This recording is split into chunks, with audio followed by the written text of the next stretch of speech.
Women health అనే దానికి ఒక పారామీటర్ లా చూసుకుంటే మనకి మెటర్నల్ డెత్ అనేది ఒక ఇంపార్టెంట్ పారామీటర్.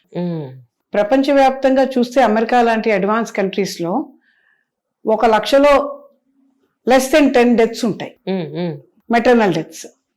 అదే మన కంట్రీలో ఒక 20 years బ్యాక్ అయితే అది ఆల్మోస్ట్ 200 per 1,00,000 లా ఉండేది.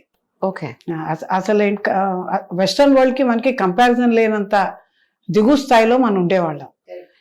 అక్కడి నుంచి ఈ రోజున India average maternal death per 1,00,000 life birth కింద క్యాలిక్యులేట్ చేస్తాం. అది it has come down to less than 60. So ఆ ఒక్క పారామీటరే, ఆ ఒక్క సూచికే మనకు చెప్తోంది మనం ఉమెన్ హెల్త్లో చాలా అడ్వాన్స్ అయ్యామని. సో అది ఇంపార్టెంట్ పారామీటర్ మాకు. నెక్స్ట్ ఇంకోటి ఏంటి, లైఫ్ ఎక్స్పెక్టెన్సీ. ఒకప్పుడు 60-65 yearsలో ఉండేది. ఈ రోజు మనం చూస్తుంటే 80 క్రాస్డ్ ఉమెన్ చాలా మంది ఉన్నారు సమాజంలో, మనమే చూస్తున్నాం. సో ఈ రెండు సూచికల ప్రకారమే మనం చెప్పొచ్చు ఏంటి, ఉమెన్ హెల్త్ చాలా అడ్వాన్స్ అయింది, మన దేశంలో కూడా చాలా బాగుందని మనం చాలా సగర్వంగా చెప్పుకునే పరిస్థితి. ఎందుకంటే పెద్దవాళ్ళని, మా అమ్మగారినో లేకపోతే మా అమ్మమ్మ గారినో అడిగినప్పుడు, అబ్బాయి మీకన్నా మేమే చాలా గట్టిగా ఉన్నాం అమ్మా, స్ట్రాంగ్ గా ఉన్నాం అంటూ ఉంటారు. సో కంపారిటివ్లీ అంటుంటారు. ఇంతకుముందు ఏంటంటే డెలివరీ అంటే ఆల్మోస్ట్ సెకండ్ బర్త్ లాగా అనుకునేవాళ్ళు.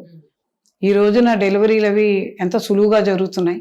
అవును, ఈ మధ్యకాలంలో హై రిస్క్ ప్రెగ్నెన్సీలు ఎక్కువైనప్పటికీ కూడా డెలివరీలో ఒక మదర్ చనిపోవడం అనేది చాలా రేర్ ఇష్యూ లాగా అయిపోయింది.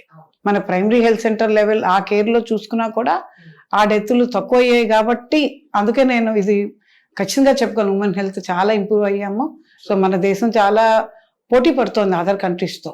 కానీ నిజానికి ఇందాక మీరు అన్నట్టుగా ఒకసారి గర్భం దాల్చి డెలివరీ అయిన తర్వాత అది రెండో జన్మ అని చెప్తూ ఉండేవాళ్ళు. చాలా మంది ఏమంటారంటే, మేం కనలేదా, మా అమ్మలు కనలేదా, మా అమ్మమ్మలు కనలేదా అని మాట్లాడేవాళ్ళు ఉన్నారు. అబ్బాయి అంతేమీ లేదు, వీళ్ళే ఇంత ఎక్స్ట్రాలు చేస్తుంటారు అనేవాళ్ళు ఉన్నారు. నిజానికి రెండో జన్మ, సెకండ్ బర్త్ అని ఎందుకు అంటారండి మీ ఉద్దేశం గారు? అంటే ప్రెగ్నెన్సీ అనేది ఒక ఫిజియలాజికల్ కండిషనే. అంటే ప్రతి విమెన్ ప్రెగ్నెన్సీ రావాలి, చైల్డ్ బర్త్ అవ్వాలి, అది ఏంటంటే నేచురల్ రూల్, అది it's a rule of the nature. కాకపోతే ఏంటంటే ఆ టైంలో హై రిస్క్ ప్రెగ్నెన్సీలోకి వెళ్ళే ఛాన్స్ కూడా ఉంటుంది. కానీ ఇప్పుడు సపోజ్ ఒక 100 member ప్రెగ్నెంట్ ఉమెన్ తీసుకుంటే వాళ్ళలో ఒక 15%కి ఏదో ఒక చిన్న కాంప్లికేషన్ స్టార్ట్ అవుతుంది. మన దేశంలో మెయిన్ కాంప్లికేషన్ ఏంటంటే రక్తహీనత. ఎస్పెషలీ రూరల్ బ్యాక్గ్రౌండ్ నుంచి, ట్రైబల్ బ్యాక్గ్రౌండ్ నుంచి వచ్చిన వాళ్ళలో నా అనుభవం ప్రకారం వాళ్ళ యావరేజ్ హిమోగ్లోబిన్ 8 grams ఇప్పటికీ కూడా. కాకపోతే మనం అర్లీగా రికగ్నైజ్ చేస్తున్నాం.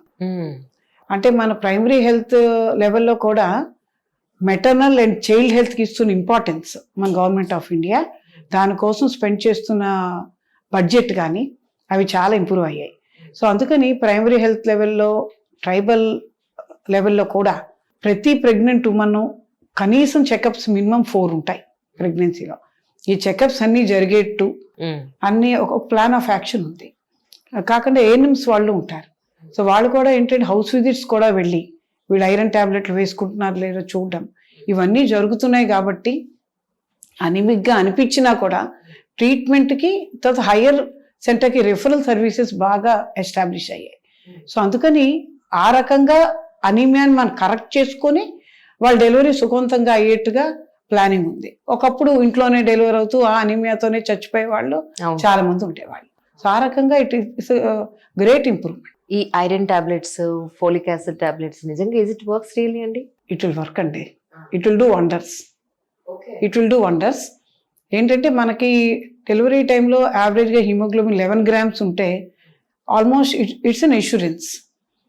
అంటే వీళ్ళకి డెలివరీ చాలా స్మూత్గా అయిపోతుంది అన్నది ఇన్సూరెన్స్. అనిమిక్గా ఉంటే కనుక వాళ్ళు డెలివరీ అయిన తర్వాత బ్లీడ్ అయ్యేది చాలా ఎక్కువ ఉంటుంది. ఆ బ్లీడింగ్ ఏంటంటే చాలా అన్స్టాపబుల్గా ఉంటుంది. అది ప్రైమరీ లెవెల్లో వాళ్ళు హ్యాండిల్ చేయలేరు.